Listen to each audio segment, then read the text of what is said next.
Yo, welcome to Hard Pass. I am your host, Jacques Slade. It's the show that needs to have a chat with whoever is running the UNC socials. Maybe do a double check of what J's are inside first. I'm not doubting these kids are happy to get Oreo 5s, but you're North Carolina. We expect baby blue Oreo 5s with the UNC logo on the tongue. Come on, guys. Let's start with some hot takes. So, DeMar DeRozan is back on his swag again, trolling PJ Tucker with Kobe 6 Pro Trophy Es that PJ doesn't have. Well, at least for now.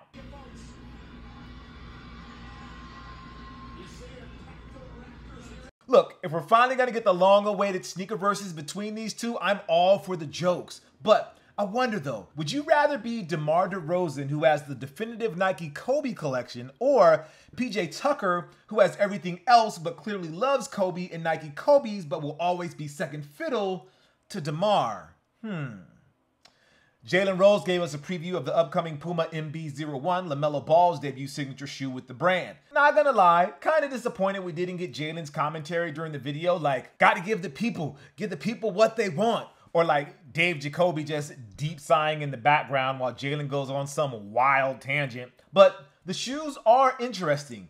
I still need to see more colorways though. Ben Simmons wants out of Philly, and Philly could not have done a worse job in trying to trade or keep him or whatever. That's all good. Keep doing what you're doing, Philly. The closer we can get to trading THT for Simmons, the better it'll be. Sorry, THT. Our team is like full of future Hall of Famers right now, so you're like the new Kuzma by default, aka the young player with marginal talent who gets more hype than maybe he deserves because he plays for the 17-time world champion Los Angeles Lakers. So we overvalue him and put him in trade scenarios for actual all-stars. Iman Shumpert is the latest NBA player to participate in Dancing with the Stars, joining the likes of Meta World Peace, Clyde Drexler, Kareem Abdul-Jabbar, and Charles Oakley, who I'm just going to assume won his season because I ain't messing with Oak. That's the first rule of the league. Don't mess with Oak. Anyways, Shumpert, who is married to Tiana Taylor and probably got all the coaching in the world before this, and dance partner Daniela Karagach, did a jive routine to Hey Ya, and it was pretty good. The internet seemed to like it, including LeBron and KD apparently, but the judges were not impressed and gave it a 21 out of a possible 40. Damn. Judges must be Warrior fans, still bitter about 2016. Like that's a 21? What is a 22? Speaking of LeBron, he was spotted with the player he should have been compared to all along, Magic Johnson, during the Chargers game last week at SoFi Stadium. He was wearing a mismatched pair of Air Max 95s in Laker colors, which got everybody talking of whether or not they should release at some point. I'm just personally disappointed in Magic for not taking two pictures of the shoes from the same angle and posting them side by side in a tweet. The caption would be something like, checking out LeBron James's shoes, that purple and gold like my beloved Lakers.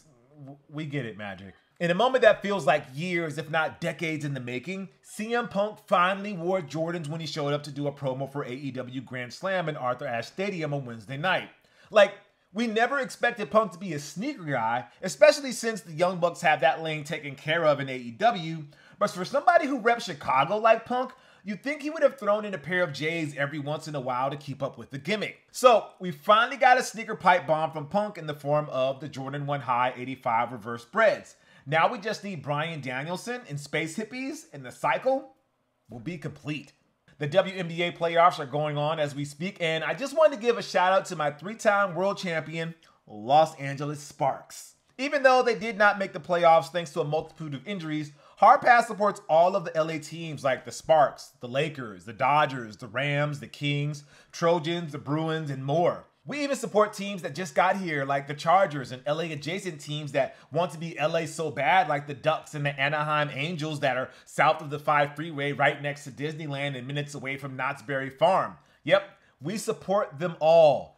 They all count. So, we got our first look at the Adidas Yeezy Knit Runner in the Sulfur colorway.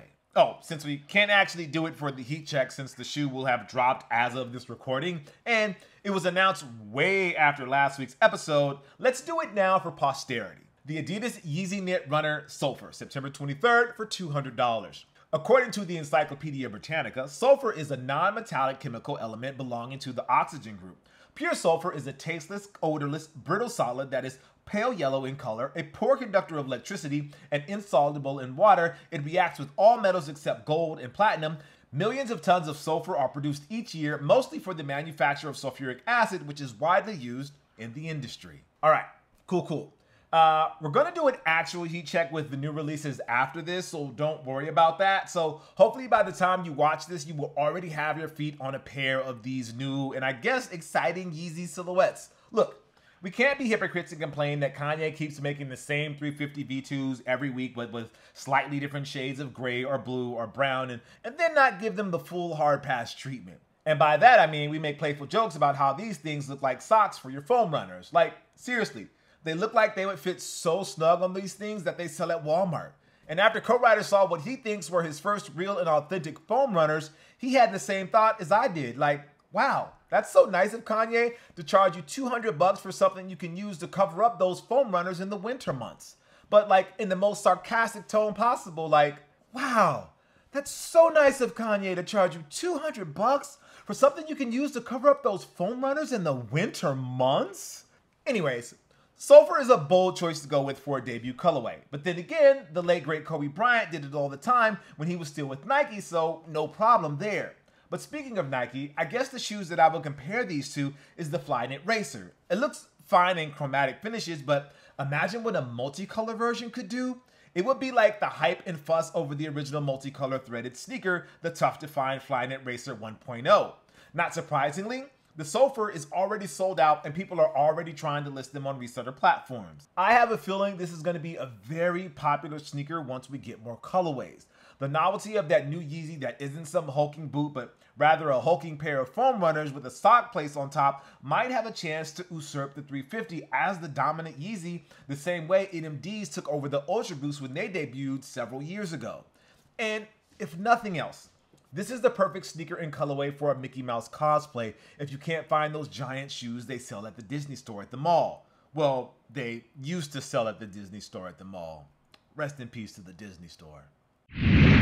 It's the Heat Check, where we bring you everything that's dropping this week. First off, we have the Nike Dunk Low and Championship Red. Those are on the 28th for $100. The Nike Dunk High Black Acid Wash on the 28th for $130. The Air Jordan 1 KO and Storm Blue on the 29th for $140. The Women's Nike Dunk High Aluminum on the 30th for $110. The ISPA Drifter Natural on the 30th for $300.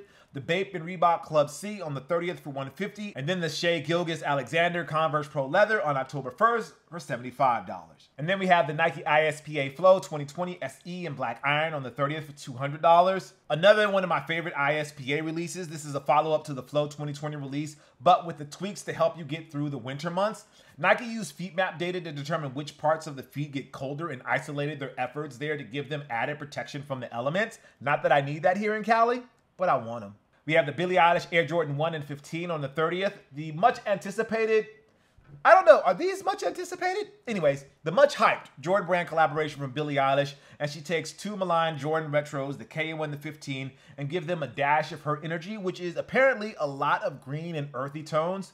Should I listen to Billie to make sense of any of this, or what? We have the Adidas Trae Young 1 Ice Trae on October 1st for $140. The next signature shoe star in the NBA is here, and they are kicking it off with the appropriately named Ice Trae colorway. I got high hopes for Trae as a signature shoe athlete, so let's hope Adidas can do the job of separating this from Hardens, Dames, Dons, and Roses. Yes, Roses.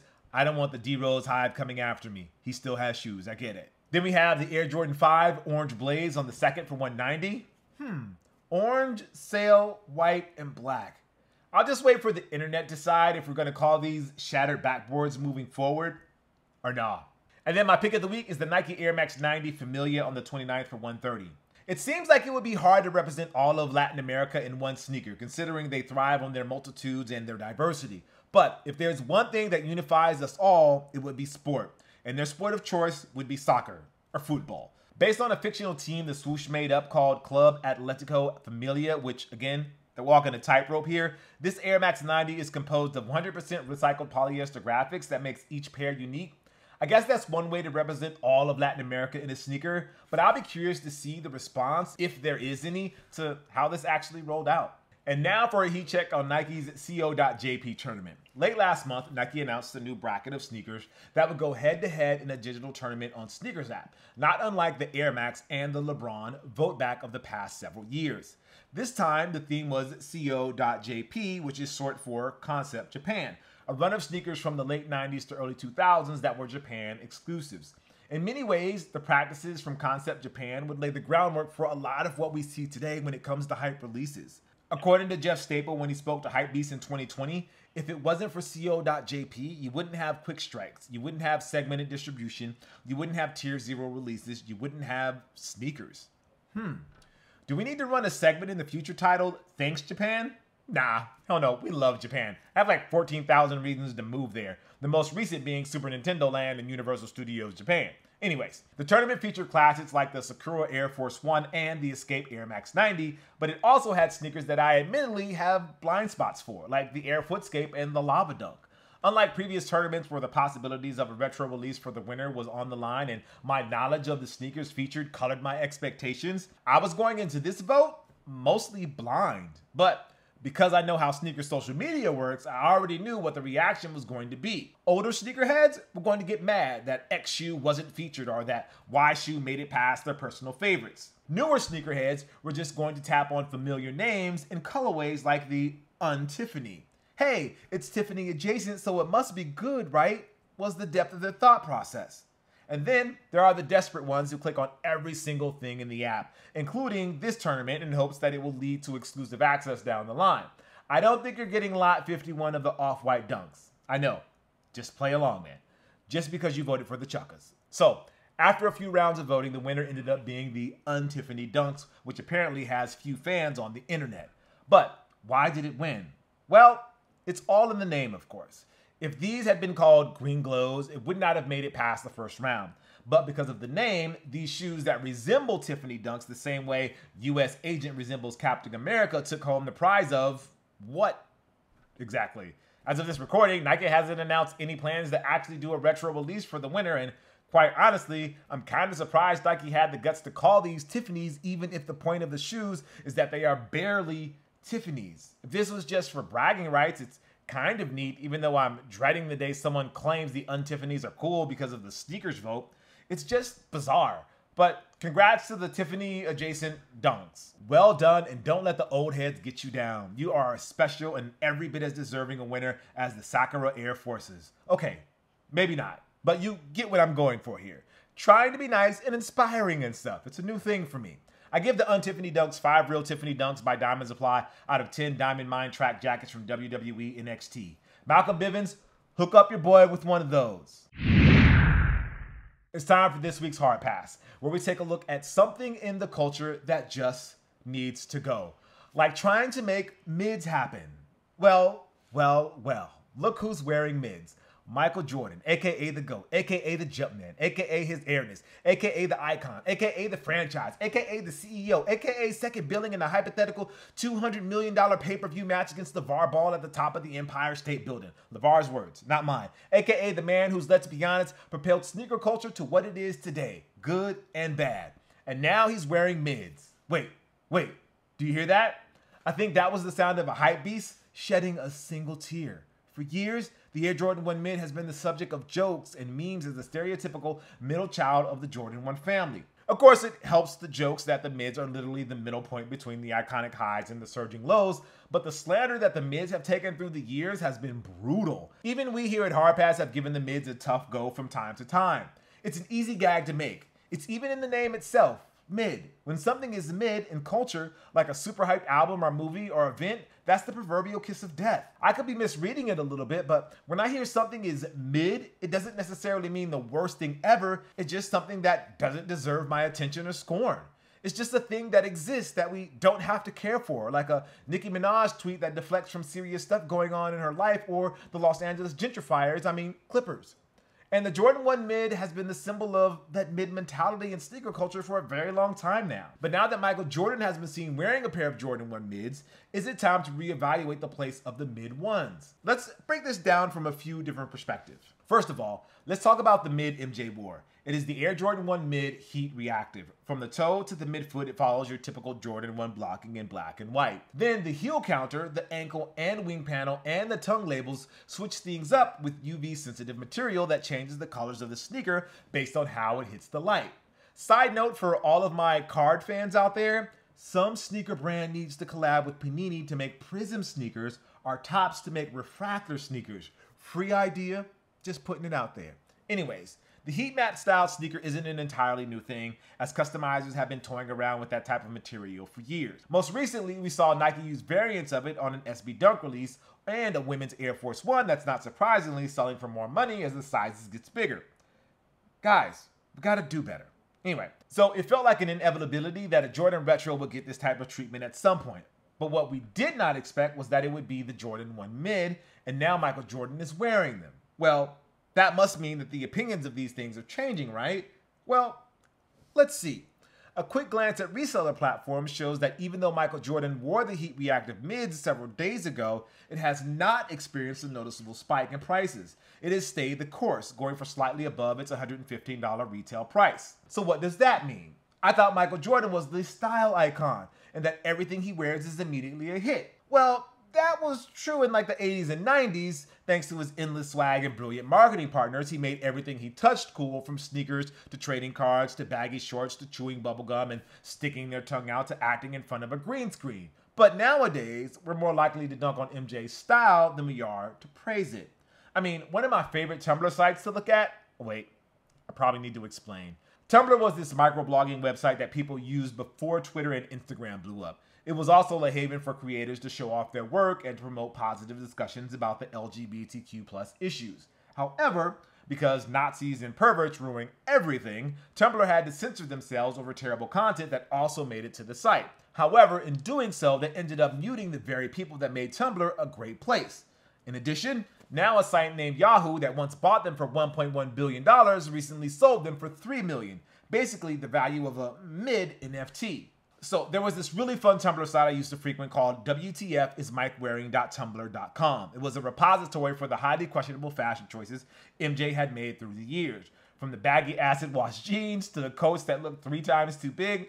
It was like he fired whoever his stylist was during his playing days, who made him look like the coolest on the planet, and enjoyed retirement like every other GOAT who came before him by not giving a And we've been making jokes ever since. So this notion that, well, MJ wore it, so that must mean it'll be popping in the streets next week, is patently false in 2021. It's been patently false for nearly 2 decades. And no, Mike wearing Travis Scott's collab do not count. As much as this hurts to say, Travis did not need Michael's IRL cosign. Travis did need MJ's home gym for that one video though. Before this picture of MJ wearing the Jordan 1 Mid popped off, the last, "Oh, MJ is wearing these sneakers, y'all, we're gonna be wearing them too," claim was during the Last Dance intro and the fuss over the Jordan 1 center court. Yeah, they looked cool and it worked well in the context of that scene in the documentary, but by the time those sneakers were actually in stores, no one cared. Let's face it, Michael Jordan is not a sneaker or fashion influencer anymore, and he hasn't been in a very long time. So when I see all of these sneaker aggregator accounts talking about,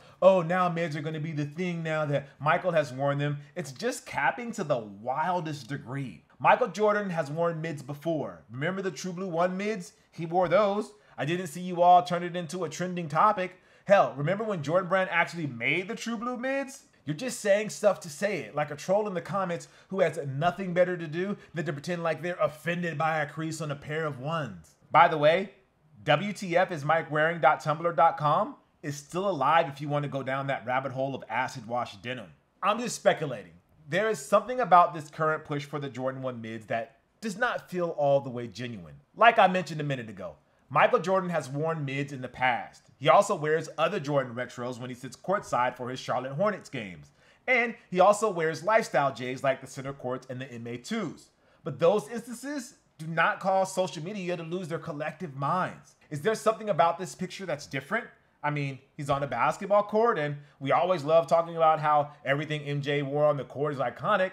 But that was when he was an active NBA player, not the baddest 50-something dude you will ever run across at a local gym run. Like, there's actually an Esquire story about this picture. Earlier this year, GQ ran an article about the mids becoming an unlikely hit. Like what? Says who?